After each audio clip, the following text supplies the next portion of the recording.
नमस्कार, मैं हूं एसबी सिंह उजागर और आप देख रहे हैं रत्न शिखा टाइम्स। रत्न शिखा टाइम्स, देश के किसानों की आवाज।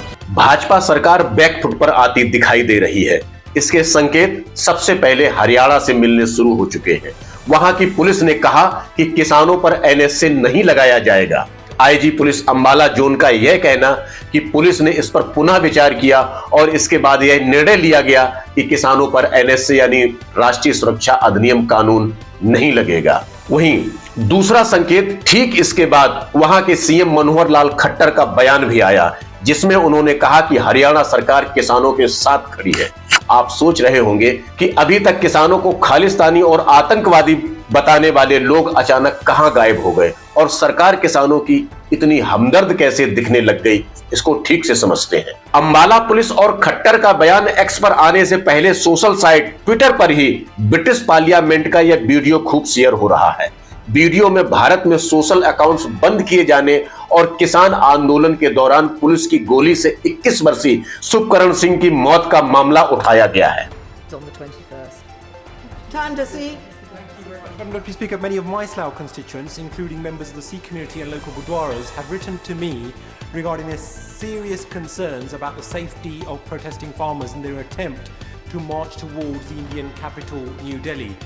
Yesterday, a protester was killed during a reported standoff with the police, wherein the cause of death was, and I quote, a bullet wound to the head. The Punjab Health Minister confirmed that a second boy had also sustained a bullet wound, but luckily he has survived, with another 13 being treated for injuries in hospitals.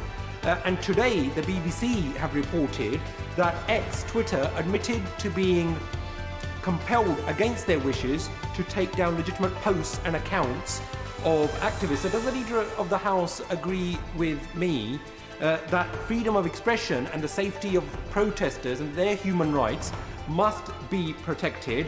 And what representations has the government made to its Indian counterparts? जाहिर सी बात है कि अंतरराष्ट्रीय स्तर पर मोदी सरकार की आलोचना शुरू हो गई है। लोगों का मानना है कि हरियाणा पुलिस और वहां के सीएम खट्टर के बदले सुर की एक वजह यह भी हो सकती है। आगे बढ़ते हैं। यूपी के इलाहाबाद और लखनऊ में लोक सेवा आयोग के प्रतियोगी छात्रों तथा पुलिस भर्ती में पेपर लीक के भुक्तभोगी अभ्यर्थियों का लाखों की तादाद में प्रदर्शन चल रहा है। अखिलेश यादव, पल्लवी पटेल, राहुल गांधी, अरविंद केजरीवाल, तेजस्वी यादव जैसे पॉलिटिकल लीडर खुलकर किसानों और बेरोजगार छात्रों के समर्थन में बोल रहे हैं। आर पार के मूड में उतर चुके इन नौजवानों की आक्रामकता के आगे बीजेपी सरकार को समझ में नहीं आ रहा कि वह आगे कौन सा कदम उठाए। चंडीगढ़ के मेयर के चुनाव में भाजपा की बड़ी किरकिरी हो चुकी है। जिस तरह वहां के चुनाव अधिकारी ने बैलेट पेपर टेम्परिंग से आम आदमी पार्टी के 8 वोट इनवैलिड कर दिए, जिसका वीडियो सभी ने देखा, मामला सुप्रीम कोर्ट पहुंचा और जिस तरह सुप्रीम अदालत ने उस अधिकारी को फटकारा और आप उम्मीदवार को मेयर घोषित किया, इस घटना ने भाजपा और चुनाव आयोग की निष्पक्ष चुनाव कराने की निष्ठा पर गहरा धब्बा लगा दिया। इधर सुप्रीम कोर्ट के वकील और टेक्निकल इंजीनियर्स का एक बड़ा धड़ा ईवीएम को आगामी चुनाव में बैन कराने के लिए लगातार प्रयास कर रहा है।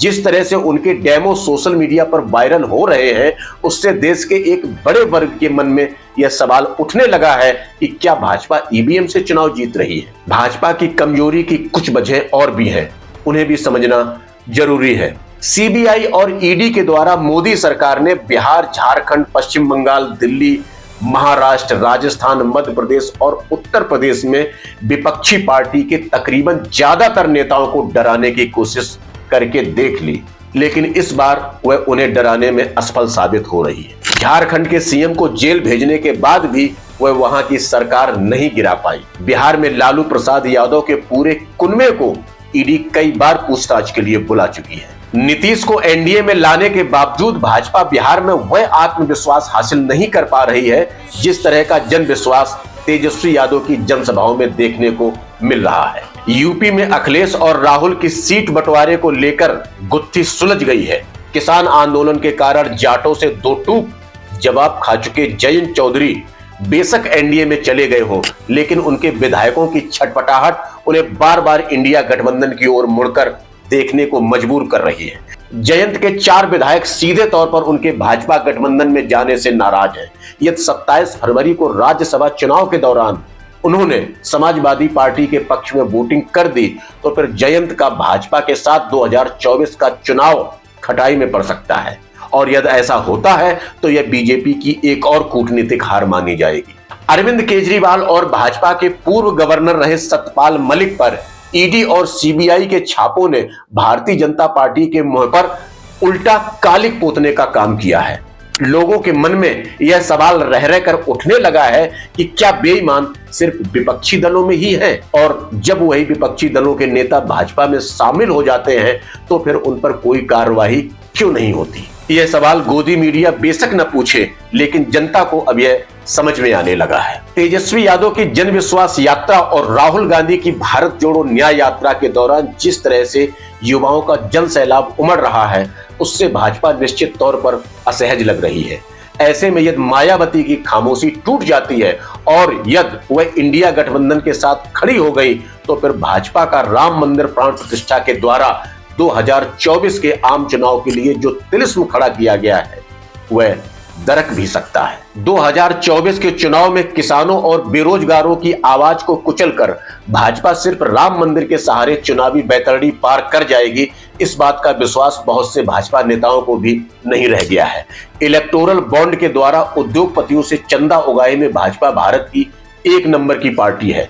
सुप्रीम कोर्ट ने इसका हिसाब पूछकर दूसरे की तरफ भ्रष्टाचार को लेकर उठती रही उंगली को अब बीजेपी की तरफ ही मोड़ दिया है। ऐसे में भाजपा सरकार भ्रष्टाचार के मसले पर अब उतनी आक्रामक नहीं रह पाएगी जितनी 2014 या 2019 में रह चुकी है। देश में कई मुद्दों पर एक साथ घिरी भाजपा सरकार अब सोशल मीडिया अकाउंट और इंटरनेट सेवा बंद करने के मामले में भी दुनिया में 1 नंबर पर पहुंच चुकी है, जो बात इंटरनेट और सोशल साइट हैंडल करने वाली कंपनियों को बिल्कुल पसंद नहीं आ रही है। इसलिए अब वह घर के साथ साथ देश के बाहर भी घिरने लगी है। भाजपा का किसानों के प्रति यकायक नरम रुख की एक नहीं अनेक वजह है, जिन्हें हम सिलसिलेवार ढंग से आपके समक्ष लेकर आते रहेंगे। दोस्तों, यदि आपको हमारा कार्यक्रम पसंद आ रहा है तो कृपया वीडियो को लाइक जरूर कर दें, अपनी प्रतिक्रिया हमें कमेंट्स करके जरूर दें। बहुत बहुत धन्यवाद, बहुत बहुत आभार, नमस्कार।